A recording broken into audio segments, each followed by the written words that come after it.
I thought it might be kind of fun to look at some of my past art and to see how I've evolved and how the art has evolved over time up to the present moment. So I have some pictures of some of my older art that I did while I was in Denver.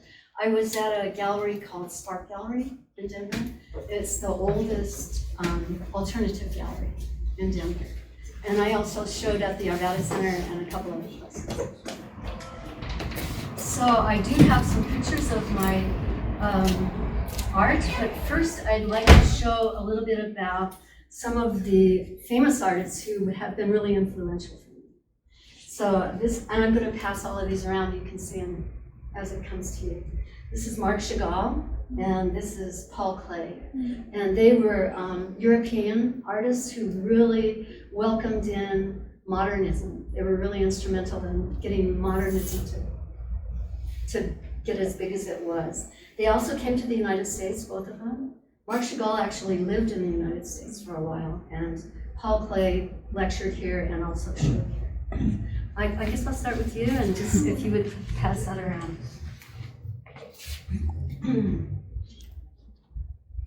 This is Lee Krasner. She was married to the notorious Jackson Pollock. And she met him at a show that was at an antique furniture store in Midtown Manhattan. And they met there, and then she got the courage up to go and knock on his door and ask him if she could see the rest of his artwork. And that started what's called a tempestuous relationship. His career took off, and she was a great artist in her own right. She was into abstract expressionism, and she really pushed the boundaries and really was a strong force for making it a success in the United States. So I really like her. And Jean Dubuffet from France, oh my gosh, he's one of my faves. He was from a bourgeois family in France who sold wine, and he went to university. He went actually to an art school and dropped out after 6 months, saying it was distasteful to him. And it was because they were teaching traditional ways of doing art, and he really was a radical. He really wanted to break down the boundaries between art and life. He wanted to be authentic and humanistic, and he was drawn to mood and passion and instinct and madness. And he really liked what we call now outsider art, which is people in institutions, psychics. He liked psychic art.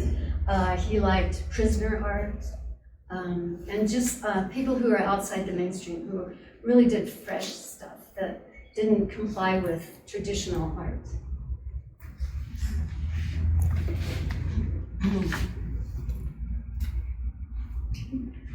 This is Joan Mitchell, and sorry this is kind of washed out and stuff, but she graduated from the university, from Chicago Institute of Art, and she got a fellowship at the end of her training. She was able to go to France for a year, and she came back and started doing big pieces that were more and more abstract, and went back and forth from France to the United States and back again, and eventually just settled in France.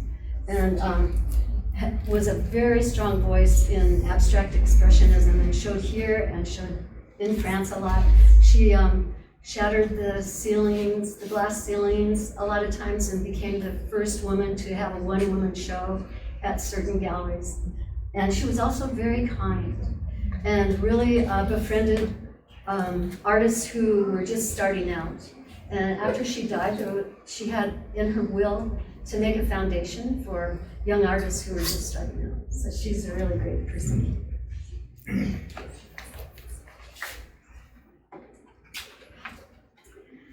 Willem de Kooning is from the Netherlands. He was from a blue-collar family. He really had to work hard, but he had a facility for art. And so he was able to go to university and be trained in fine arts and also commercial art. And he was an adventurer. And he stowed away on a ship that was going to Argentina. It stopped in Virginia, in the USA, and he snuck off the ship and made his way to New Jersey, And then he also went to New York, and he was a big success in New York because he was European. And New York at that time was just trying to validate itself as a force in modern art. So he was welcomed, and his art was very successful. Joan Mitchell, one of my faves. Born in Brooklyn and grew up in Brooklyn. Was a really great artist from a young age. But he had a really hard time with school. He went through about 5 or 6 public schools and never made it to graduation. But he taught himself by going to museums and going to events that happened in New York City. He became a graffiti artist, and then he met Andy Warhol, and his career just blossomed. He did really great original, kind of primitive but sophisticated art, and unfortunately had a drug problem and did a heroin overdose and died at age 27. So we have no idea what his art would be like now. But he was a great artist.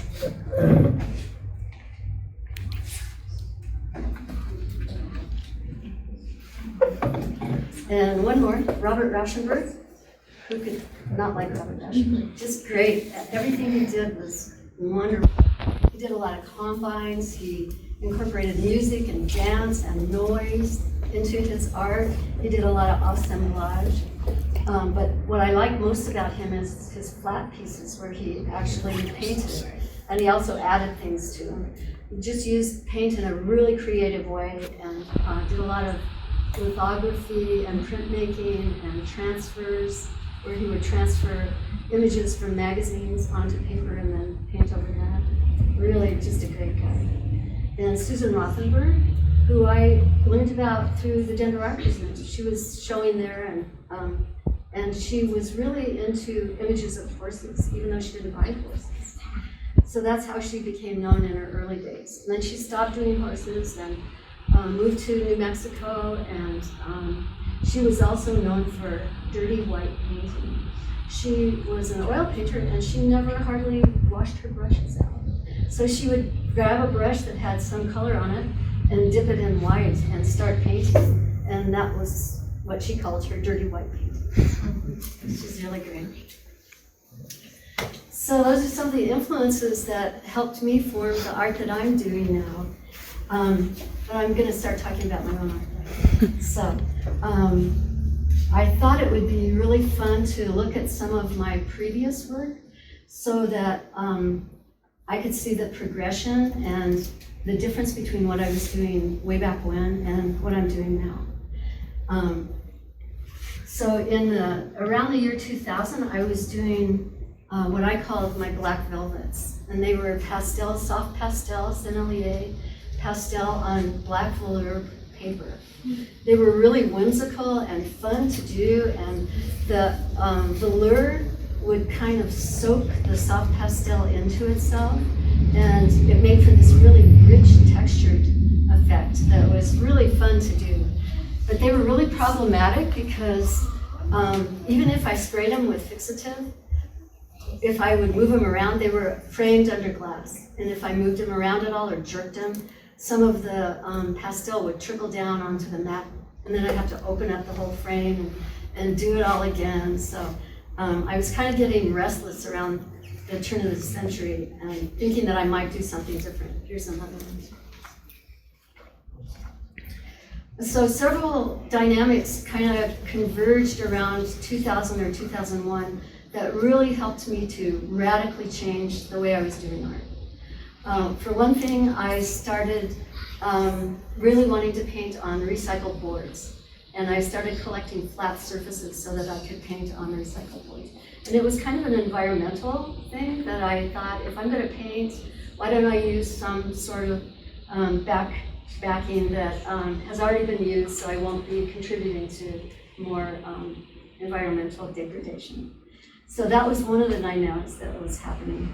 And the second one was I was collecting found objects and especially found paper.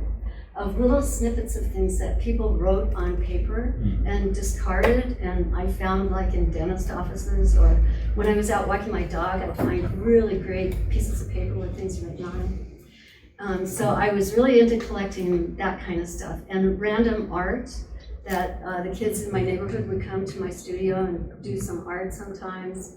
And also I was working at a mental health center, and I was doing an art group with my clients. And they did fantastic art that seemed to me to be so real and so personal and so authentic, just kind of what Dubuffet said, you know, really catching the passion of life. And also sometimes whimsical and basic and untaught. So I really kind of fell in love with their art.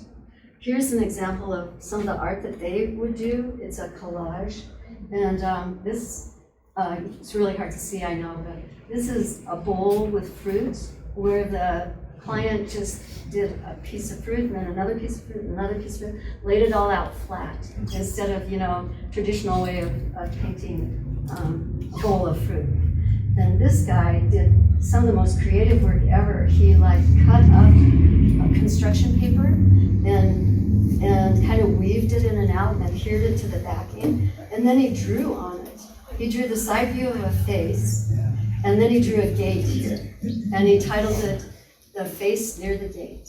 So who would do that? You know, who would trained professionally to do art would do something that creative? So I really loved the client art that I was seeing in that group. So I made a radical change, and I started painting on recycled boards.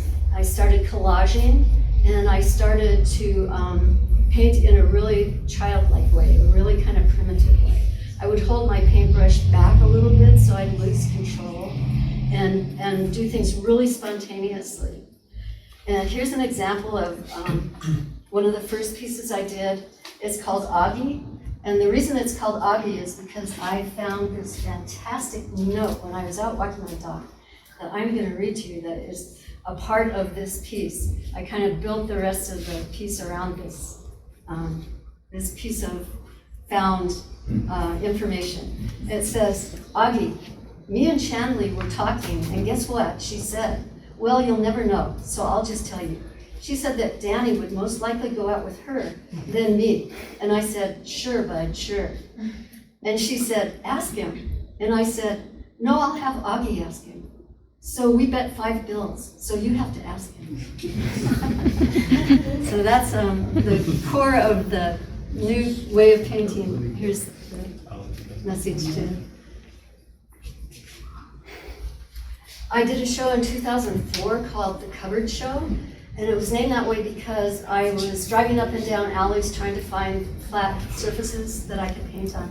And I found these pieces of cupboard, disassembled cupboard, that were really great pieces of wood. I didn't have to really refurbish them very much. They were just fantastic. So I did a show about the environment that was called The Covered Show. And this is probably one of the best examples of the anti-art art I was doing at the time, where I was just throwing down color and I was using disparate colors that don't really go together and painting like a little kid and kind of scratching things out. This is kind of a play on the word AIDS, where instead of AIDS, what it really means, I titled this Autoimmune Driving Syndrome, so that's AIDS. And HOV positive, high occupancy vehicle, instead of HIV positive. And I want to say about this that I'm really glad I don't paint that way anymore, but I'm really glad that I painted that way for a time, because it really opened up my heart and it really allowed me to be creative in ways that I never would have been creative otherwise. It's another example from that show. This one is about mad cow disease. And you know, they were feeding cattle animal byproducts. They were putting that into their grain to fatten them up really fast. And the most common animal byproduct that they were using was cattle. So they were feeding cattle byproducts to cattle. And that's probably what caused mad cow disease. So this is about that. But to see the brush strokes that are just unusual and just kind of scumbled it, an unusual combination of colors and kind of scraping out the edges. That's kind of what I was into back then. I did a show at the Arvada Center that was called Memento Mori, Remember Death. It's called Remember Death. And once again, really childlike, just laying down color randomly, and then using line to define the shape.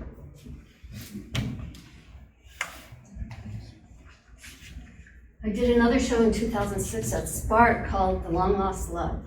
And looking back now, I didn't see this when I was doing that show, but looking back, I can see that it was a kind of transition to where I was starting to paint in a less childlike way and in a more mature way. It might be kind of hard to see on this one because it's still kind of scrambly, but some of the line work that I was doing was more intentional and a little bit more adult-like.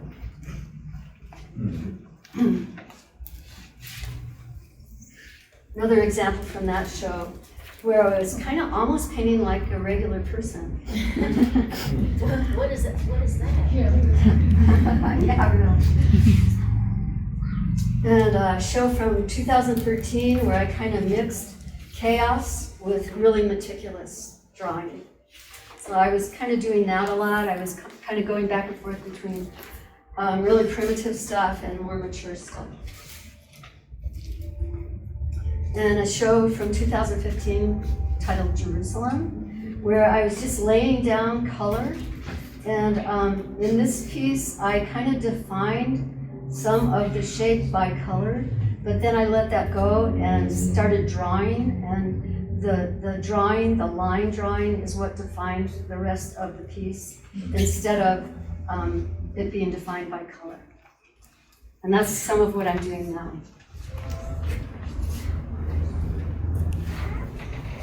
Another example of that from the same show. And I'm still a little bit sloppy, but a lot less sloppy than I was.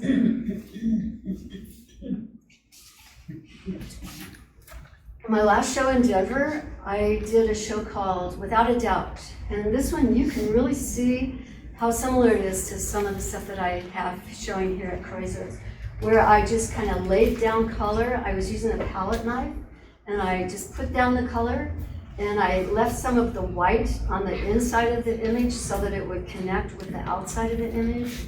And then I defined the shape by line instead of by having one shape be one color and another shape be another color. So that's kind of what I'm doing now. One more example of that, where I just use a palette knife and kind of jerky and stuff, but you can see that the line is what's defining this guy's arm, instead of it being one color and then the background being another color. So that's how my art led up to what I'm doing here at Krasner. And I think that probably my future shows will be a little bit different from this, because it seems like a pattern's developed in my art career where I'll do a show and then I'll be fallow for a little while, and then when I start doing my next show, it's different from my last show. So that seems to be the pattern that I've developed over the years. And so thank you for listening to me. And do you have any questions?